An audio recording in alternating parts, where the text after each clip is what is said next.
তো ম্যাথটা আমরা দেখি, আর একটা ম্যাথ দেখি এলসিএম এর। এটা হলো বলছে find the smallest positive integer divisible by 0 1 2 3 4 5 6 7 8 9 10। হ্যাঁ, 9 10। এখন এখানে ক্রাইটেরিয়া গুলো দেখি।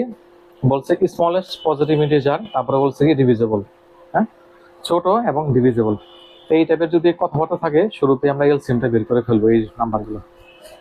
তো আমি প্রাইম ফ্যাক্টরাইজেশন হইতে এলসিএমটা বের করি। এখানে হলো 1 এর 1 2 2 2 2 3 4 টাকে 2 স্কয়ার লিখলাম 5 5 6 টাকে 2 ইনটু 3 7 7 8 টাকে 2 কিউব 9 টাকে 3 স্কয়ার 10 টাকে 2 ইনটু 5। ঠিক আছে, তারপর আমরা কি করব, এখানে highest power of each prime. প্রত্যেকটা প্রাইম নাম্বারের আমরা হাইয়েস্ট পাওয়ারটা নিব, কিন্তু প্রাইম নাম্বারের কিন্তু হাইয়েস্ট প্রাইম। তো ফার্স্টে প্রাইম নাম্বার কি আছে 2। ঠিক আছে, 2 এর হাইয়েস্ট পাওয়ার কত 2 3, 2 টু দি পাওয়ার কিউব আর কি। 2 টু দি পাওয়ার 3 মানে হলো 8।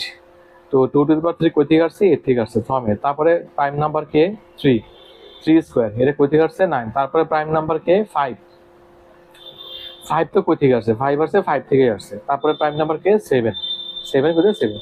এখন আমরা এগুলো মাল্টিপ্লাই করে দেই, 2 কিউব 3 স্কয়ার 5 ইনটু 7 2 5 2 0। এই তো ম্যাথটা ছিল। হ্যাঁ, ঠিক আছে, আরো ম্যাথ দেখবো পরবর্তীতে। হ্যাঁ।